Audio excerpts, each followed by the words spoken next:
We are part of the Fired Up Sports Network of shows. Please check out other Fired Up Sports Network podcasts like the P-Lot Pod, Water Cooler Talk, Bell Smashers, Philly Sports Love and Pain, Drunk on Broad, Beer Battered Sports, and the Fired Up Sports Show, which are available on all major podcasting hosting sites and social media. Also, check out Mark Ramos' Roundup on firedupsports.com, which breaks down the happenings going on with all your favorite local teams.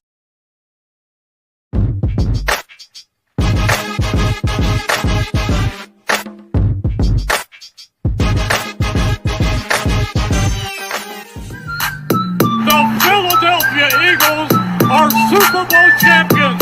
Eagles! Swinging a miss, struck him out.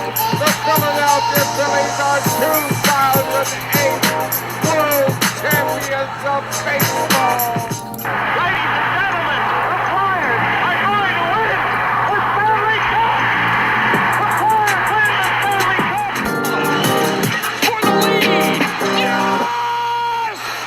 Iverson, wow, what a fake off Daniels as he broke his ankles and got all the way to the cup.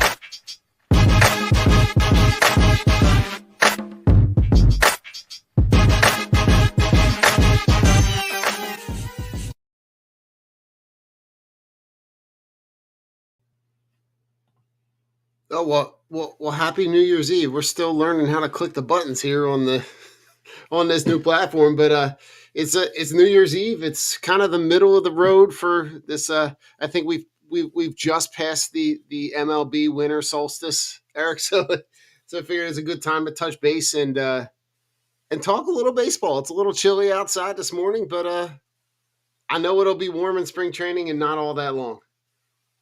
Yeah, we're getting there. I did see we're at that point about halfway between the final pitch of the postseason and the beginning of spring training. So I'm ready for it. Yeah, the last couple of days were kind of nice out. It was a little bit of a appetizer for some spring training baseball coming up. Yeah, it was weirdly unseasonably warm. It was trying to figure out what's what on the agenda for Mother Nature, but it was nice to be able to put on some shorts. Yeah, for a little bit, right? So, listen, the Phillies offseason has been strange in a sense where you've seen, and you and I have kind of communicated a little bit back and forth. We've seen a lot of moves happen from teams that went further than the Phillies, where they made some big money, big player moves to get better. And we'll talk about some of those moves specifically a little later on, try to focus on the Phillies first. But looking at does the lack of movement worry you at all in terms of, or is it more like a FOMO from trying to keep up with the Joneses? Yeah, I think it's the latter there. Obviously, I think everyone went into the offseason and obviously Juan Soto is the big prize. But Middleton basically said in the beginning, it's not happening. So, but, you never know if that's all smoke and mirrors trying to keep their name out of things. I know that the Phillies kind of like to work under the radar. So, the Mets had to get better. They got hot at the right time last year. They beat us, obviously. I still think on paper the Phillies were the better team, but when it comes to baseball postseason, whoever's hot at the time usually wins. So yeah, there's a lot of moves going out there that I think it's kind of like, we're sitting here watching, like, what are we doing? A couple of the guys that went off the board early, I'm like, maybe they were someone the Phillies were targeting, and they kind of went off. But I think some of the moves were frustrating. I love the Jordan Romano move. If he can bounce back from that injury, he has some really big potential. Getting him on a real cheap deal like that, I think is impressive. I was kind of hoping they would either bring back Hoffman or go out and get one more more reliable back end guy. And I'm not really holding out. There's still plenty of time, right? I mean, we see right up until spring training, moves can still happen. So there's still a lot of players out there. The Kepler move, I know, took a lot of heat, but for what we're paying him, we can discuss each move later if you want more detail. But overall, is it like the guy we were all dreaming for? No, but Could it be a change of pace for the prices? We're paying them. It's not terrible. The Lazardo move I absolutely love. That kind of changed my whole thinking about the way this offseason's gone and the way the Phillies are structured. Right? I mean, we don't really. Yes, there should be a little shakeup. You can't run it back 3 times in a row and hoping for the Right. same results. But at the same time, like they're one of the best teams in baseball on paper, and the problem is like you have to have the guys who are who make that right perform that way. You need Yeah. Trey Turner to hit when it matters. But you also need, Bryson Stott had a down year. It turns out, he might have been dealing with an elbow thing for some of it. Mhm. Bone was good most of the year, struggled at the end. So, you kind of need to rely on the guys that you have that make you, viewed as one of those best teams. Remember, they won 95. They won 95 games last year. They won the division for the first time in what 11 years, I guess. No, 12 years, Yeah. whatever it was, since 2011. And so I think it would have been nice to go in and say, hey, we made this awesome drastic move. But like, and I'm going back to the Soto thing here, paying that much money for a guy who obviously great hitter. I'm not taking anything away from Juan Soto, but like when Ohtani got the $700 million deal last offseason, I'm like, okay, I could see that. You're basically paying for an MVP quality bat and a Cy Young quality arm. Right. So you're paying more than that now for a guy who hits, right? And so And the and not for nothing, but like he's gonna be like it's not all that much longer before he moves into like a strictly DH role yeah, because the defense is kind of like yeah, he's one of those guys where I mean he's still so young, but you watch him out in the out in the outfield, and it's kind of like, is he trying or is it just like is he hot dogging it? I don't really know. But there's times where I'm Yeah. like, how does he not get that, or how does he? So again, his bat is it speaks for itself. I think Yeah. having Aaron Judge hitting behind him all of last season didn't hurt. Right, he was the unanimous AL MVP there, so Yeah. it's going to be a bit of a change coming to the other side of New York, and I think I saw the projected lineup. You might have Mark Vientos hitting behind him, who was a fine player, but he's not Aaron Judge. Not Aaron Judge, right? And I think it was a perfect storm for Juan Soto in terms of his, the players that you had surrounding him. Really surprised me that he flopped cities because if I had to for me, if I'm looking at both destinations and I'm looking at the trajectory, like the trajectory seems like it has a higher ceiling with the Yankees than it does with the Mets. Um, but he made no bones about it. It was about the money. He was about, and you know, he put himself in a position to be able to get that amount of money. I am with you on it though. I don't understand how you pay a guy that amount of money for just one thing. Like it's not like he like there are 5 tool guys that you would justify paying that amount of money. And I look at that and I go, he he does hitting really well. He is an exceptional bat. He's got an exceptional eye. Gets on base, moves guys. Um, but there was a lot of fear in terms of having Aaron Judge behind him. There was a lot of product of your environment because of the guys that they had in that lineup, and they played really well. But I look at this and I go, outside of a couple of guys at the top, like at 4 or 5, that lineup drops off, and it unless they have another year like they had last year. I don't know. I think there's the lack of movement early in the offseason, I think put a lot of fans on notice. I think the way that the season ended put them on notice. I think that they saw the Mets who had passed them in the playoffs go out and make a big move for a guy that may not have been on the Phillies radar but was on a lot of the fans' radar, and they don't really care about spending John Middleton's money. But like there's John Middleton money, and then there's Steve Cohen money. Like Steve, Right. that's a whole. Believe it or not, even when you own a sports team. That's a whole different level of wealth. Um, It is so funny comparing billionaires to, like, every MLB owner is a billionaire, right? Every single one has way more money than any of us will know what to do with. oh my god, Meanwhile, Steve Cohen makes the rest of them look poor. It's kind of crazy. it's re- it's really really wild, man. And I just like I'm like I don't know, but like so like in terms of like how this offseason started to play out, like I guess the move that you start with is the move early in December with Jordan Romano, and he's a guy that you add at the back end of your bullpen. Um, Talk to me about the upside. I think there's a ton of upside there, right? I mean, last year was kind of an injury riddled year, and I think that's kind of a theme between the three guys that they signed. Um, they're looking for upside, and I totally get that, because that's, if you can get cheap deals with guys that have that type of upside, right? I mean, he was one of the best closers in baseball for the 2 years prior to 2024. So Not that if he long can, ago. yeah, and if he's healthy, which he says he is, you know, there's a ton of upside there. He could be, he could take on that ninth inning role pretty easily. I know the Phillies, are kind of finicky about, designating someone as a closer, but they did it with, they did it with Kimbrel. They've done it with, they did it with Estevez last year, basically, after saying, hey, we're not promising you the closer role, but then, basically giving it to them. So if he's healthy, Yeah. I love the stuff he has.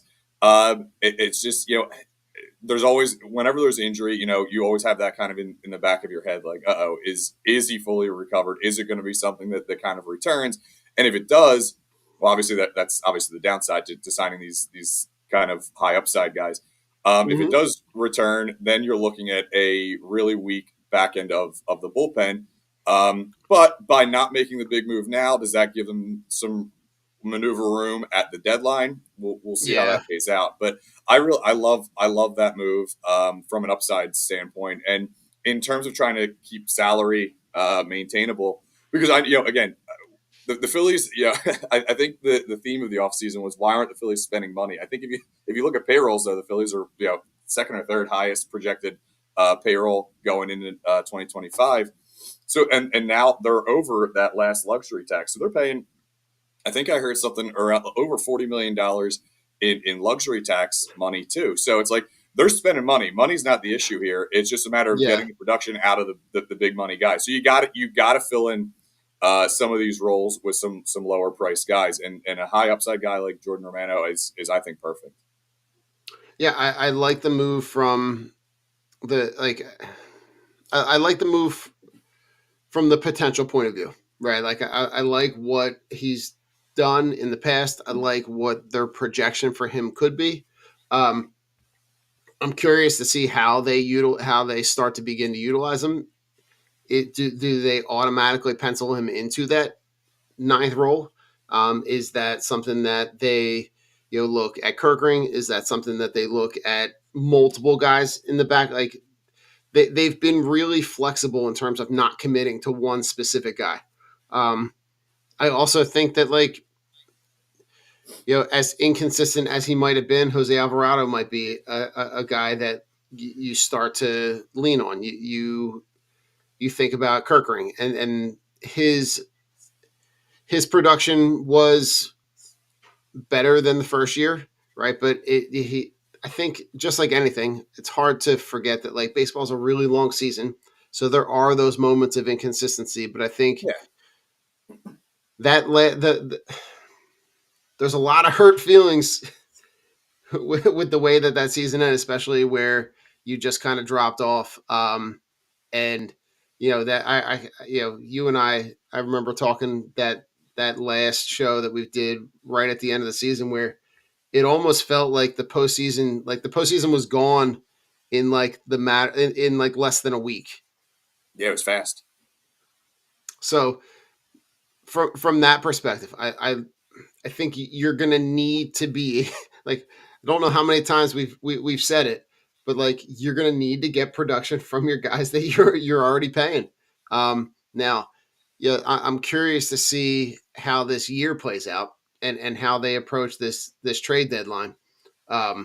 because you got guys whose contracts are going to be starting to become maybe palatable for other people to take on, and how they use that to maybe maneuver their roster.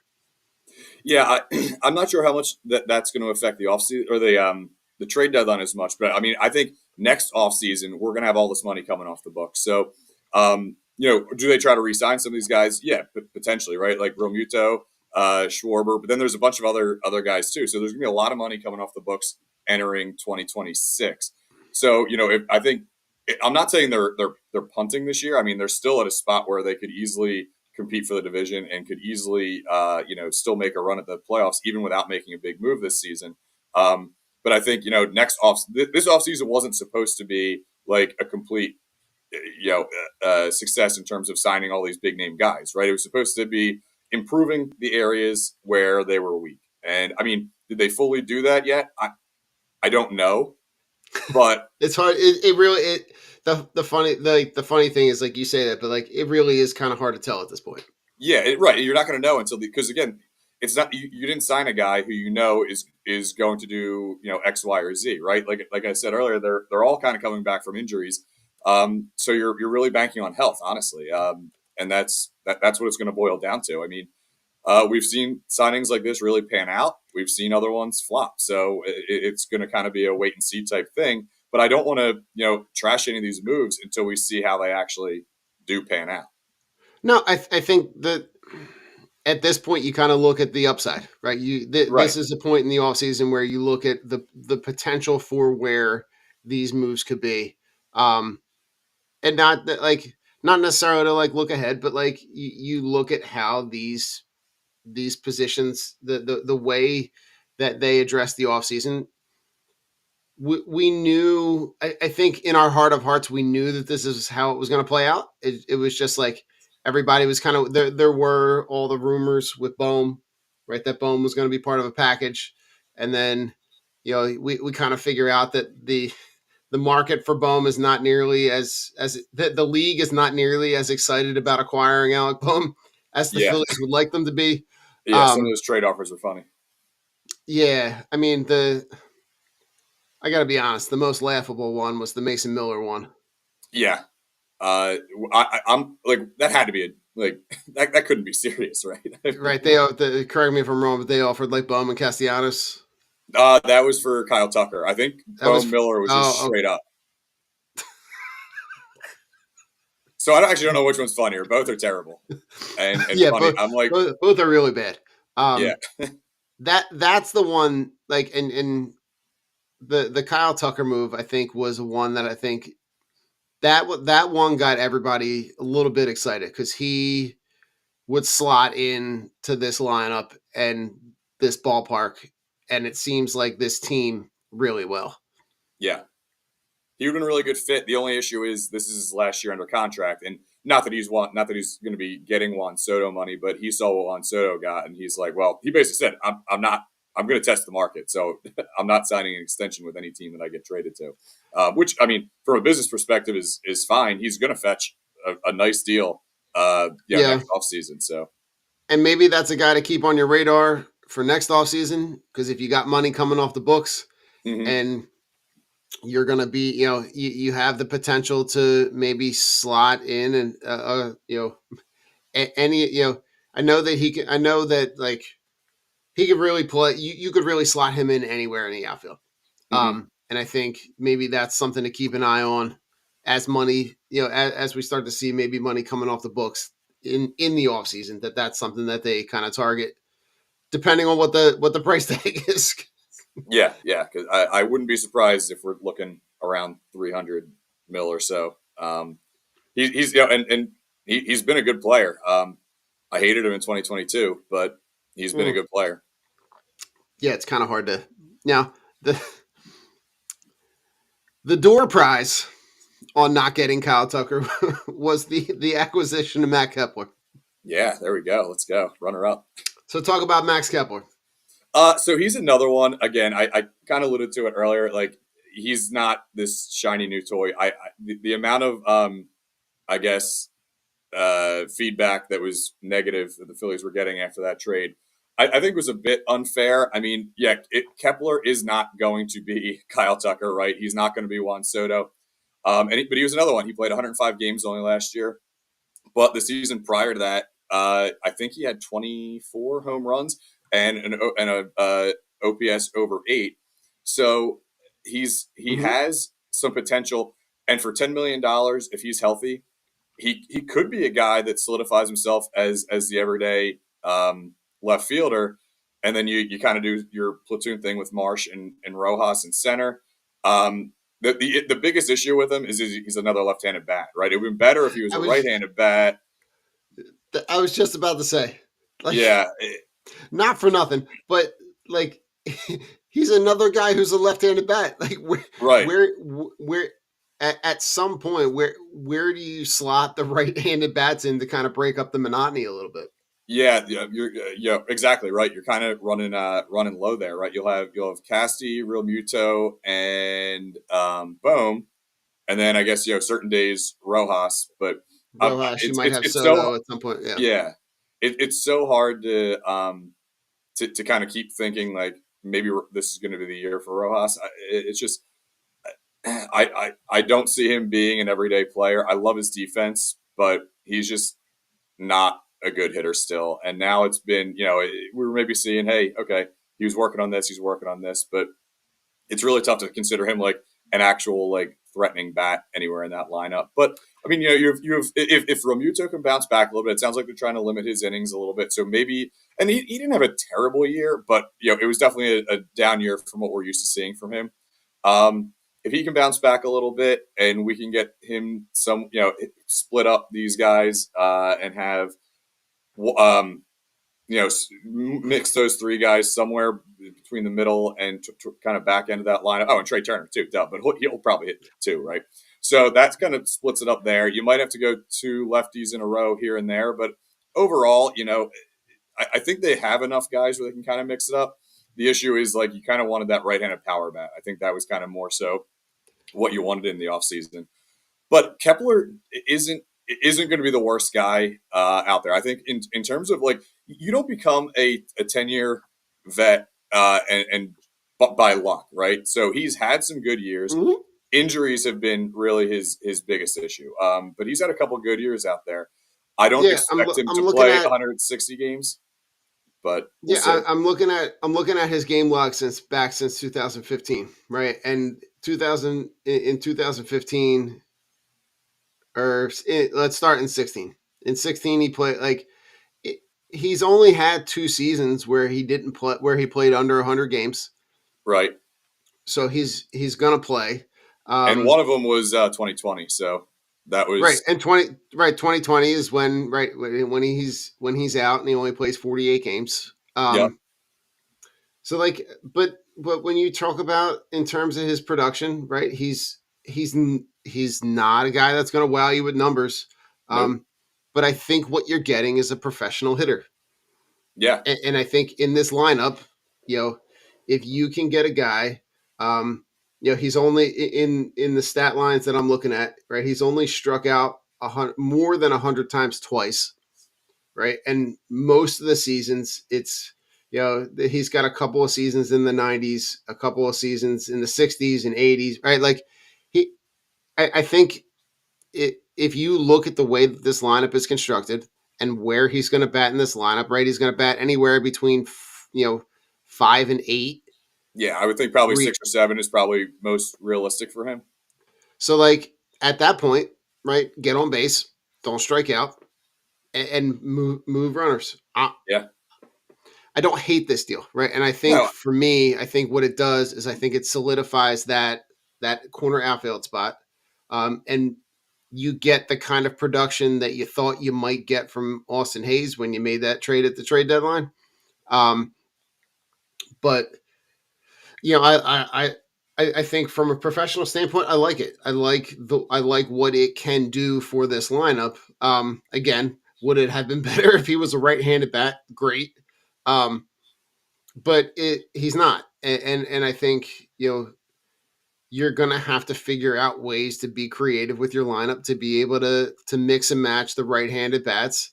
Um, Yep, I like it. I like what it does for me for this lineup for where this roster is for. So like I think it's a solid move. Yeah, and he's a pretty good defender too. So I mean, I know he's moving True. from he's never played a game in left field, but if you're a good Welcome to left field. yeah, exactly. If you're a good defensive or outfielder, obviously I'm not saying it's easy to learn a new position, right? But the biggest difference between left field and right field is obviously okay. Your arm doesn't. You actually don't need is as strong of an arm in left field, um, Mhm. and the spin off the bat's going to go a different direction. Like those are really the biggest things he's going to have to adjust to. But I mean, if you've played center field and you've played right field, and you're a good defender in both of those positions, then you could probably. I don't think he's going to have like a big time struggling in left field. No, and this is not a ballpark that takes a ton of time. I feel like to get adjusted to. I feel like Right. the dimensions are kind of generic. The way that the ballpark is set up is kind of generic. I think the ease into that position in this ballpark will not take nearly as much time as I think people might want to believe it might. So Right. to me, like this is kind of like a win-win. You took a flyer on a guy. You hope that you're going to get the production that you get. And I look at kind of the inconsistency that they've had there in that position over the course of I feel like they've been trying to find this type of player for like the last couple seasons. Yeah, and for $10 million for a 1 year deal, I mean, Right. if it doesn't work out, you cut your losses like you did last year with Merrifield, and you figure something out in the middle of the season. I mean, but again, Mhm. you got to wait and see, right? You got to just wait and see what happens. Yeah. Yeah. And listen, and then, a couple days, 2 days later, big news drops. And correct me if I'm wrong. I think did this drop on a bird, like on an Eagle, like on the morning of an Eagles game Sunday? It yes, it was yeah, not this past Sunday, the Sunday before. Yes, it was because I remember being kind of upset about the Eagles losing that game, but I'm like, at least the Phillies still have Jesus Luzardo now. So All right. So, Todd, so this got me really excited. And I think that the text exchange between us was like, all right, well, listen, if you're not going to add bats, you're going to add guys that can negate or mitigate the bats that are in this division because the Braves are going to come back and the Braves are going to be healthy and they're going to have a formidable lineup. The Mets are adding Juan Soto, and then the Nationals just and got Josh Marlins Bell. kind of yeah. Jesus Christ, you can't Just get rid of that intentionally dude. walk him. Just intentionally walk him every time. The dude's making a career out of just staying in the NL East just to face the Phillies. Listen, I feel like at some point, I know we might have talked about that last year, like at the end of like the trade deadline or something like that. But Yeah, like that would have been a guy I would have loved to add, and not for nothing, but like I would love to see him hit in this ballpark. I feel like if he hung around this ballpark for like 2.5 months, he could probably be a guy that could like host an afternoon show on WIP for like the yeah, rest of his life with yeah, like 2.5 months of just like crushing the ball into the second deck. yep. Unless he only does it against the Phillies and not for the Phillies. So who knows?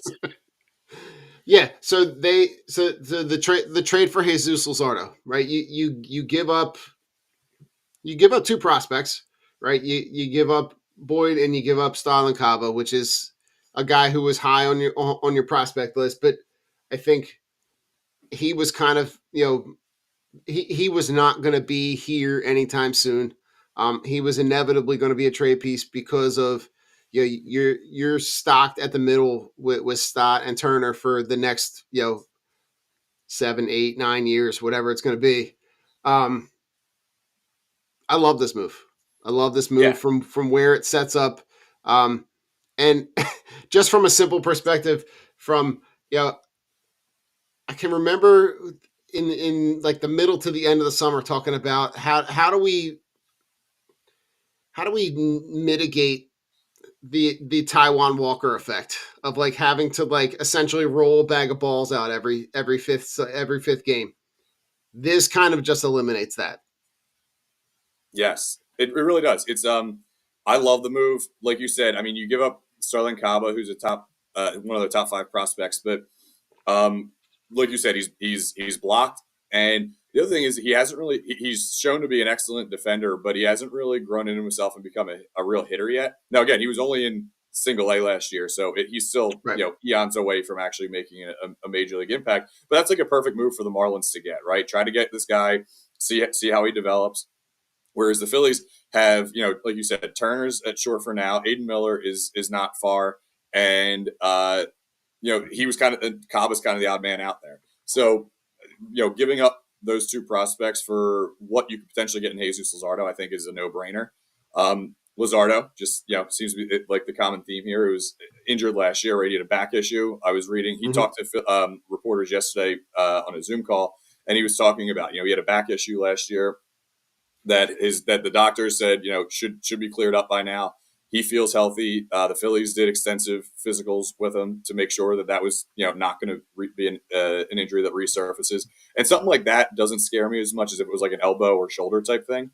So last year was a down year for Luzardo, but if you go back and look at his 2022 and 2023 seasons, he was like one of the, I would say like a top pitcher in baseball, but I mean, certainly a formidable pitcher. ERAs under 4, pretty good strikeout rates. And I think it was 2023. He threw close to 180 innings and he had over 200 strikeouts. So all right, Eric. So you're going kind of Rain Man on me here a little bit because sorry. No. The 2022 season, right? The ERA is 3.32 in 2023, 3.58. Right. And then Right. In 2023, he throws 178.2 Right. innings with 160. He gives up 162 hits. I think for me, that's kind of where I'm focused. Right. I'm looking at Yes. right the 2021 campaign is kind of hard to tell, right? Because he plays between Oakland and Miami, and not for nothing, but like the stats in Miami, I think you have to kind of look at the individual performance and not look at any of like the you can't look at the wins losses. It's kind of hard to look at anything other than like I would tell you to go back and just watch him pitch. Stuff is great. Has the ability to be able to get guys out. Like when I look at like I'm trying to pull up his stat lines, right? Like in 20. All right, so here's the one that I love, right? From 22, 35 walks. Yeah. And that was right? how many innings was that year? So in 100 innings, 35 walks, right? And then in 2023, when he pitches 178 innings, 55 walks. Yeah. So he's going to limit that. And he gets and he'll strike guys out. Right. So like when I look at like so in that 2023 season when he strikes out 50 when he walks 55, he strikes out 208. Right. So like I think you're getting this to me kind of when we look back on this a couple years from now, I think we're going to look back on it kind of like the Rio Muto trade. Mm-hmm. That we gave up not a whole lot. We gave up some prospects, but we really kind of poached a really, really electric guy who just was on a shitty team. Yeah, exactly. I think, and at the time, now we know looking back, it worked out this way. But at the time, we traded Sixto Sanchez, who was our top prospect, for Realmuto. So that was, I think, even a little bit more under the microscope how that trade was going to work out. But yeah, this one here, unless he gets hurt and doesn't really pitch this, knock on, hopefully that doesn't happen. And I think judging from what he's saying, he sounds healthy. But this seems like it's a no brainer for the Phillies here. I mean, he's been he's just been so good. Like I remember going back to 2022 and just watching him and being like, man, this guy's got some good stuff. I think his fastball sits around like 96 or so. He's got a pretty good slider. That's kind of like his out pitch. So he kind of fits right into this rotation. It's funny now having a lefty heavy rotation here, but he's good enough to be like a number 3 starter. But now you have three guys basically who could fill that role, right? You have Wheeler and Nola, who are your not saying where they pitch in the rotation. I think they're going to split up Wheeler and Nola to put a lefty in between them, but technically they're 1 and 2, right? And then Yeah. you have three lefties who are basically all quality like number 3 type pitchers, which makes this rotation. You look, there's probably like 3 or 4 really good rotations out there. You have the Dodgers, you have the Mariners, and now you have the Phillies. The Phillies rotation was already up there last year without having Luzardo, and that was having to pitch Yeah. Taijuan Walker close to every 5th day, and they were still good. So you look at what this does, and now it kind of puts Walker's role, I think, a little bit in flux. And then with the addition of Ross, I think his role is even a little bit more, undetermined at this point. Mm-hmm. But just by having that extra start, you can never have enough starting pitching depth the way the starting pitching market is right now. I mean, the starting pitching market is just it's insane.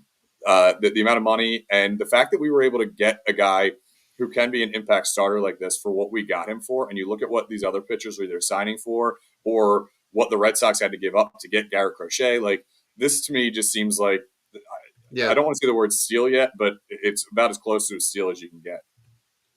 I mean, I think for me, like when I look at so the guy that you just mentioned, right? When I look at what Boston gave up to get Crochet, I look at this trade and go, I feel like this obviously, right? Getting Crochet would have made a huge difference, but when you look at what they would have had to give up, I think you could kind of look back at this right at the end of next year and go, this seems to me like this could kind of be a better move for now and for the future. Because when you look at what the money that's going to come up the books, right? And here's something that I wanted to throw your way, right? So right now you look at your rotation with Zach Wheeler, Aaron Nola, Sanchez, Ranger Suarez, and Luzardo. Ranger Suarez gets a new agent in Scott Boras. And Scott Boras is not going to shy away from having the Phillies open up their checkbook. Mm-mm. Is that a potential trade piece? I think potentially yes. I don't think right away. I think you want to get what you can out of Ranger. I think this year just because, like I said, starting pitching is so thin around baseball. Mm-hmm. So I don't think like this offseason they're necessarily going to be like, all right, let's get rid of Ranger right away. Now at the trade deadline, if we see that Andrew Painter might be closer to arriving than we're thinking, and he could maybe make an impact on that stretch run, then maybe that's some time that they would think about doing it. But I think you obviously they even said that Painter is not pitching. He's going to throw on the backfield of spring training, but he's not pitching any Grapefruit League games. I think they are going to try to limit his innings so much that way, come late July, come August, September, they can actually maybe rely on him for some meaningful innings in that stretch. Yeah. And his development is paramount to the future of this franchise. And I am totally fine with them, taking every precaution and babying him until no end, because the last thing we want to see is his development get stunted or him to have another injury and miss more years.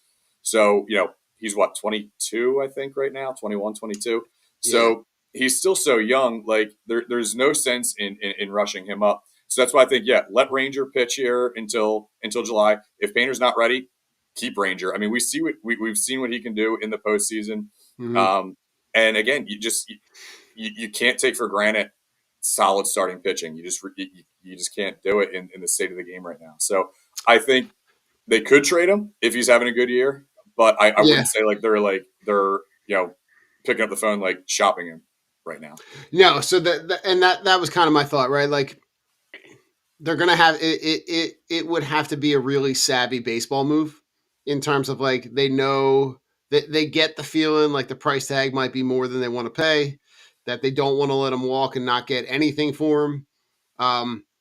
And they know that they have the pitching prospects kind of like right there on the fringe, that like that like it could be, is that addition to the rotation, could that be a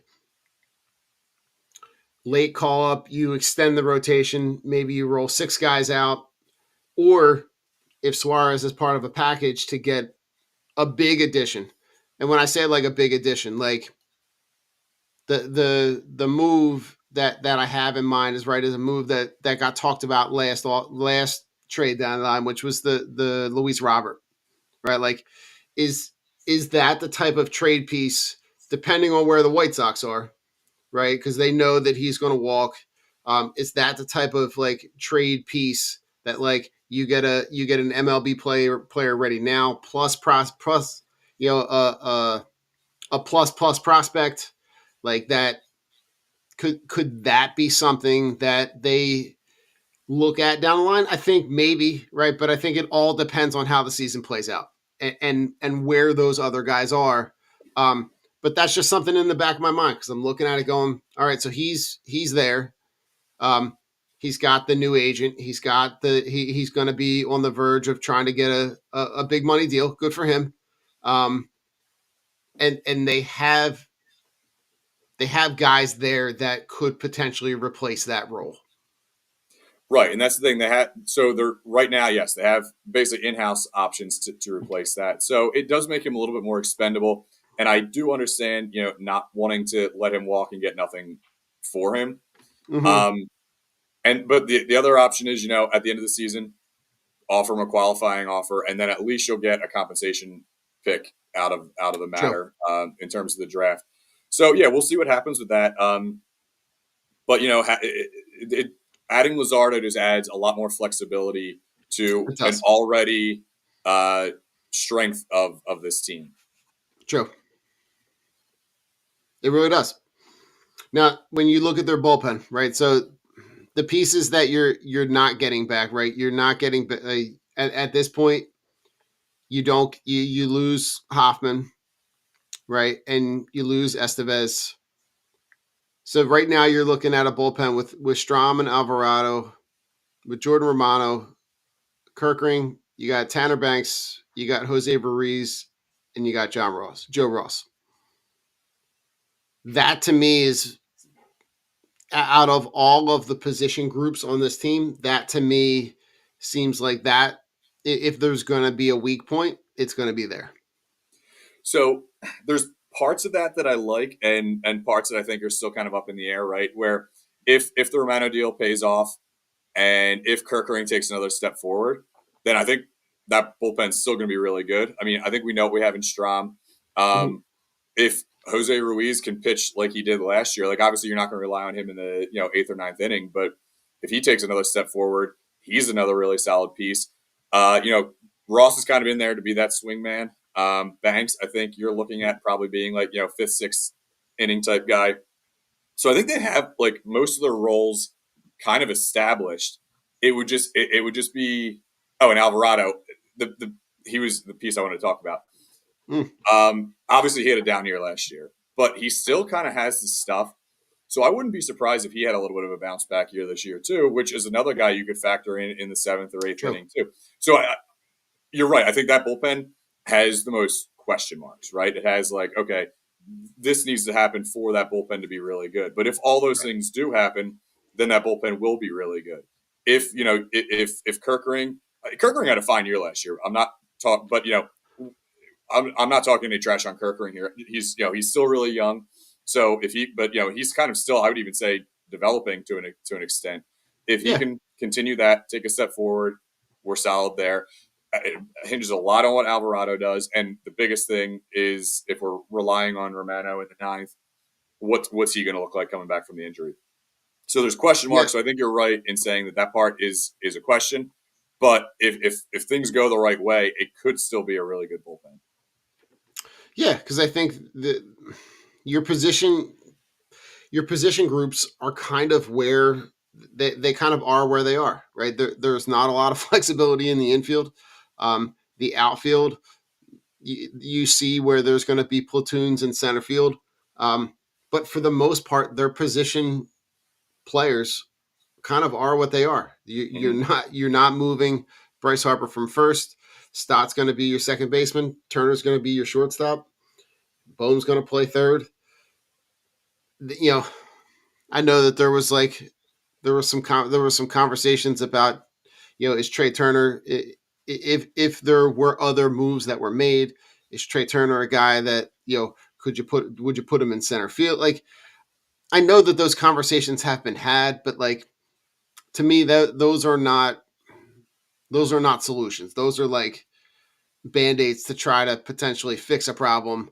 I just, especially when you look at what, the prospect of Aiden Miller coming up, and, you know, whatever decisions that you're going to have to make on that front, you're going to have to make them, is that a situation where, when Schwarber's contract is up, is that do you sign him to 1 year deals until Aiden Miller's ready, and then you let him go, and then one of the other guys that, is Trey Turner going into your DH role, and then he plays in the, like, there's a lot of those conversations have, but that I feel like those are like 2 years from now, rather than like those are not now conversations.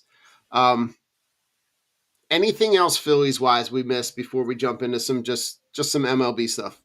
No, I don't think so. I think the last thing you were talking about there, the flexibility, I guess, where it's a good problem to have, right? With Aiden Miller kind of knocking on the door right now, um, it's a good problem to have because it means you have too much kind of talent in a certain area. So yeah, you're right. They're questions that can all be answered at different times. But yeah, I guess we'll see what happens. So no, I think we're good. I think we can move on to the rest of Major League Baseball. All right, let's start in the East. The big move, obviously, right? We talked about was the Juan Soto, the 15-year contract for what with the escalators could be what, almost 8 or over 8. Um, Talk to me about what that does for their lineup, for a team that, you know was not that far away. I mean, it's obviously going to help, right? What I think we're looking at with the Mets is they were that close. So making a move like this, obviously puts them closer. But a lot of things happen to get them to that point, right? Having Luis Severino kind of pitch over his head, having Sean Manaea pitch over his head in the postseason. Mm-hmm. Those are those are two things that had to happen for them to get where they are. You also had, Francisco Lindor had. He's still going to be very good. I'm not taking anything away from him, and having him and Juan Soto potentially in in the top 2 or 3 of that lineup makes that one of the hardest lineups to get started against, I think, in baseball. Um, Mm-hmm. but you got to kind of look at the pieces toward the end of that lineup, right? How are they going to be able to? Are those back end guys going to kind of be able to get in? I don't necessarily love all the pitching moves they made. They brought back Manaea. I for a lot of money. I don't know if he's going to do what he did in the postseason again. They brought back Senga, who is injured a lot, but can be good Mm-hmm. if he's healthy.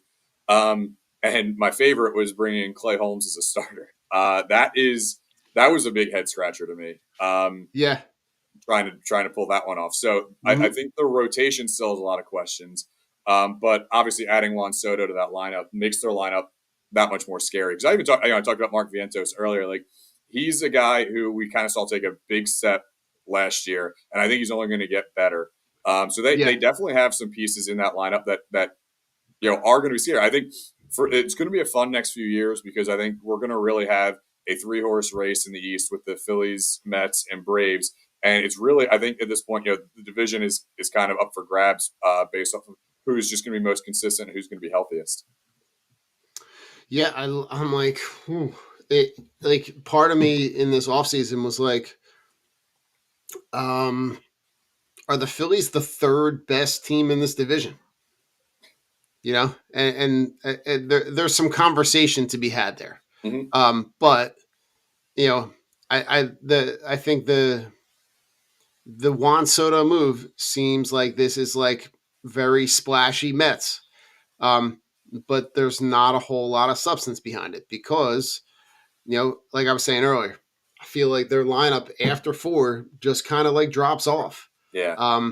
And you had a lot of there was a lot of confluence of events that had to happen for that team to get really hot down the stretch. Played really listen, and I'll give them credit. They played really well in the fall. They played really well in the playoffs. They had everything going right, and I think in order for that to go and happen again, I just don't know. I don't know if Juan Soto elevates their lineup the way that the way that they think he might, because he's going to be the guy that everybody's paying attention to. And with the Right. way that their lineup is structured, I feel like it might be really easy to pitch around them. Yeah, it definitely could be. And I think with baseball, it's different. Like in the NBA, you sign a superstar, right? And your team is automatically like, okay, we're probably making the playoffs now and see what happens. Baseball's not like that. Like you could have Juan Soto on your team, but he could hit 400 and hit 70 home runs. But if no one else does anything, you're not making it Right. past the first round, right? Like you still need so many other things to kind of go your way, and you need so many other parts of the team to kind of work in sync with that. So he's one piece, right? And he's a very expensive piece. Does he make them better? Yes, but does it make it to the point where I think the Mets are by far clear front runners in the NL East? Not even close. No. All right. Correct me if I'm wrong. I haven't heard a whole lot about the Braves. Yeah, they've been really quiet this offseason. I think in terms of the Braves, though, think like how many guys are just getting back from injury. Like they're going to get Acuna back, they're going to get Riley back. Albies was playing here, and he was hurt. Then he was playing, then he was hurt. So they're going to get Spencer Strider should be back at some point. Kind of probably. Right. I don't know who's going to be ready for opening day, but they're going to get a lot of guys back. However, they did lose like Max Fried, right? So it's been quiet for them, but I don't really know how many moves they have to make.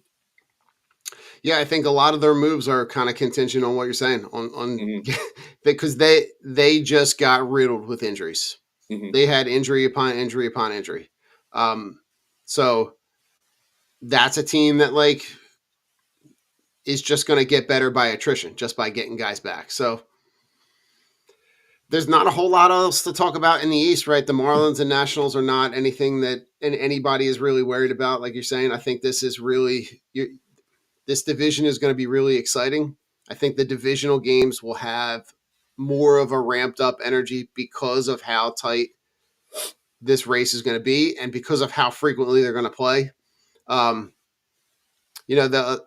other moves in the NL, right? Like the move the other day. Talk to me about the Corbin Burns move from Baltimore to Arizona. When I was talking about rotations earlier, I forgot to mention Arizona. Corbin Burns kind of puts him in conversations for like maybe one of the top 5 in baseball if Right. Gallen and Kelly and Fott and those guys are all healthy. But then Arizona goes and loses a guy like Christian Walker, who was a huge piece of the middle of that lineup. So I think Arizona is. I don't think they're going to be challenging the Dodgers for the NL West anytime soon, or the Padres even for that matter. But I mean, they're going to be right there fighting for wild cards, and we've seen it before. Pitching is really what gets you far in a playoff series, and their rotation and adding Corbin Burns to the top of that's a huge get. And I was really hoping he was going to stay out in the AL. But I was not expecting the Diamondbacks to land him at all. But hey, they made their team a lot better that day. Yeah. They're and listen, they need it's an arms race in the West based on, if you're in the same division with the Padres and Dodgers, you're going to need arms, and you're going to need arms on arms on arms. So it doesn't surprise me that they went ahead and made that move. To me, Arizona is just like they loaded up on pitching, and I just don't know if they have the bats to compete. Like they might be Right. able to hold. You might be able to hold the Dodgers and Padres to 4, 5, 6 runs, but I don't think they have the lineup to score 6 or 7. So it's right, and especially against a Dodgers and Padres rotation that are both also stacked. So right. So you're right, and you're talking about a Dodgers rotation that's about to get Shohei Ohtani back. that rotation is like, I mean, even last year, like the rotation that was on the IL would have been a good rotation for almost any team in baseball. Like they're getting him back. It's Gonsolin, really I think, disgusting. is coming back. Yeah, I mean, they lost Bueller, right? But I mean, Bueller was hurt last year. He didn't have the best year. They added Max Fried, though. So you're basically adding Otani and Max Fried to an already solid rotation. The Dodgers are like a cheat code right now when it comes to both offense and from a pitching perspective. Yeah. So they're they're a team that would obviously World Series champs, right? And they go out and actually continue to get better, right? They're not even just Right. getting complacent here. So Right. So the next couple moves, right? The another guy that was on kind of Phillies fans' radar was right Cody Bellinger. Cody Bellinger and Max Fried on the same. They both go to New York.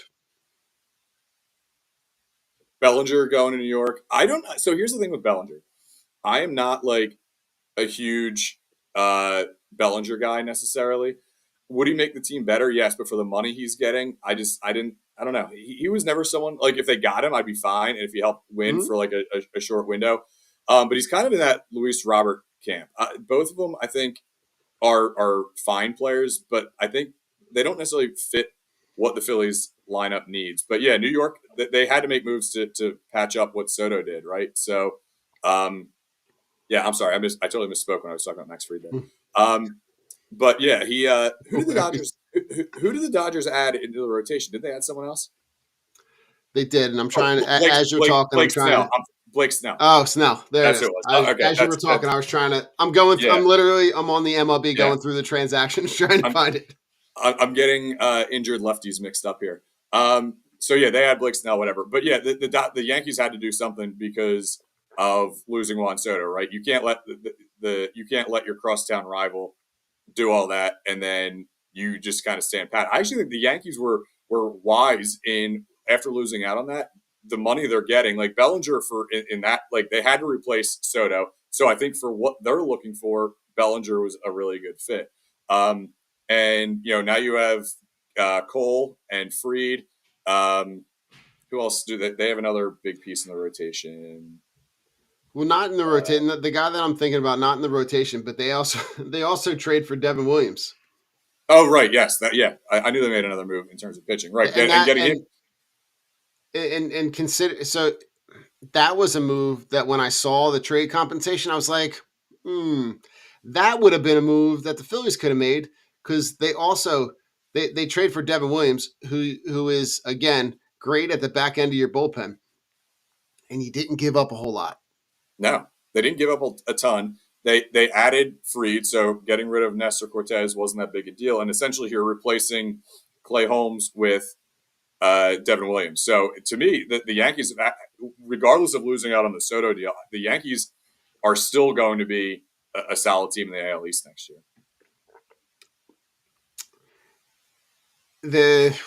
I'm trying to think what other moves. We did talk about Garrett Crochet a little bit, right? He gets traded for a pile of prospects. That I think there's. I'm curious to see how the AL East plays out, Yeah, right? Because you've got a Baltimore team that's kind of on the come, who has really established themselves as like we're kind of here to play. but they got worse. They got worse this year. So this offseason. And you also now lose Corbin Burns. Right. So So like I feel and like Anthony there's a Santander's drop going to off be there. gone. Right. So you're going to lose out there.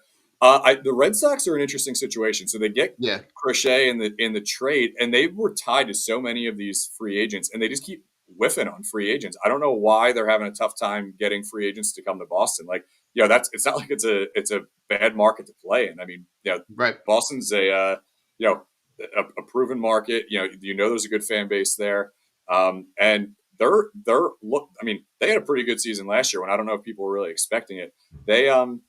If they could add one or two more pieces, they could really the AL East could be it could be a dogfight. Yeah, and listen, they also add. I mean, he's older now, but they also add a Aroldis Chapman at the back end of the bullpen. So like, they added some pieces, but it's like I feel like as much as I hate to say this, I feel like it's like the Yankees and everybody else. Yeah. I mean, the Orioles, I think, depending on how a lot of those young guys keep progressing, right? Like they have, Henderson and all that. Like they still have some really good pieces, but they just seem to not be willing, not willing to really go after Corbin Burns again. Is kind of a head scratcher to me, because they're going to be a lot of their rotations hurt, right? Like Kyle Bradish, I think, is out for most of the season. He had Tommy John last year, so he's going to be out for most of the season, if not all of it. So losing a big piece like that in your rotation, I'm not really sure what they're doing, if they're worried about payroll. But all these guys that are really making impacts right now are still within their arbitration years or pre-arbitration years, so they're not making a ton of money just yet. So I'm not really sure what they're doing there. Any guys out there that we didn't talk about? Trying to Like think. Pete Alonso's a guy that's out there that not necessarily for the Phillies, but like Pete Right. Alonso's a guy who hasn't signed yet.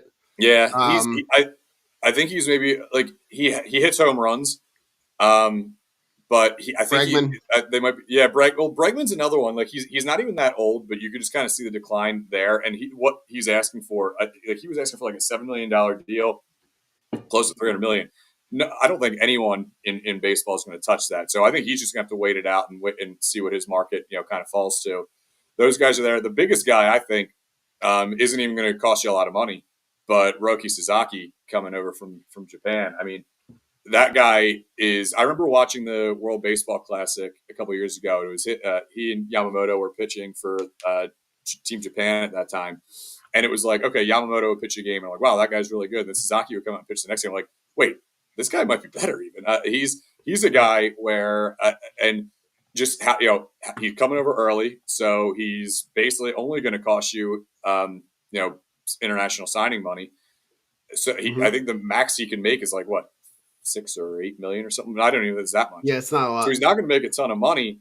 But having him under control then for 6 years after that, you're going to have him through his age 29 or 30 season with that, and he's not going to be making a ton of money. Like that's a guy who I think is really like the crown jewel of this offseason. And it's funny because when I know that there's a lot of ties with him, right, based on coming from that particular market, that like West Coast teams are immediately tied to those guys. So like you immediately think of like Seattle, you think of San Diego, and it's hard. Like he gets tied to the Dodgers, but like I'm looking at the Dodgers rotation right now, and on their on MLB on their depth chart, I'm looking at 1, 2, 3, 4, 5, 6, 7. They got 8 guys listed as starting rotation. I don't know where. Yeah, you could add them, but like I don't know. Like that to me would be like, all right, are the rest of those guys going into your bullpen? Like, are you I don't know what you do, and I don't know. It's hard because like you look at that, right, and you look at Yamamoto, Snell, Glasnow, Otani, Tony Gosselin, Dustin May, and then you got a couple of young guys at the back end. But they just have so much depth. I mean, I think any team. It's actually funny. I saw yesterday there was a report that 20 teams have contacted Sasaki's agent about a meeting. I want to know what teams are not contacting his agent about a meeting. I mean, I know there's some teams that if he was going to be getting a massive contract, that's going to take out some of the smaller market teams. But there is not one team that should not have reached out and been like, hey, we're interested in talking. Yeah, maybe he's not going to come here, but at least reach out and try. Like, I can't even fathom that there are 10 GMs sitting there and have not picked up the phone to contact the Sasaki camp. Yeah, but either that or they've been told don't bother. Maybe that's what it is. I can if I'm thinking off the top of my head, like the Marlins, A's, Nationals, teams that are they're like don't they've basically been told don't bother. Yeah, that list needs to come out. Most definitely. But yeah, I mean, and the way that if the Dodgers do want to get him, right, and they are able to pick him up, then that gives them so much flexibility in terms of trade capital to bolster the bullpen, which is already really good, or the lineup, which is already really good. So, when you talk about the rich getting richer, it's Jesus Christ. you want to you want to do what you can do to be competitive, but then it's like where does that competitive imbalance where does that tip where it's just like, you know, like what do you even do? Like Yeah.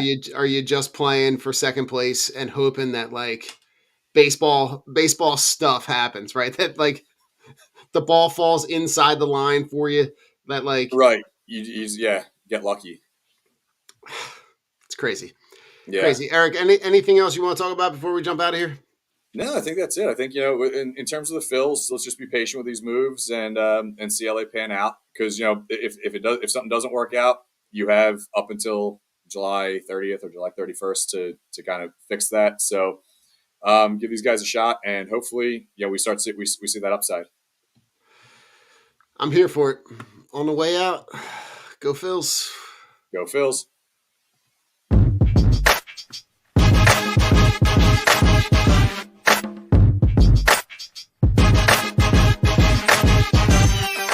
The swing of the miss, struck him out. The Philadelphia Phillies are 2008 World Champions of Baseball.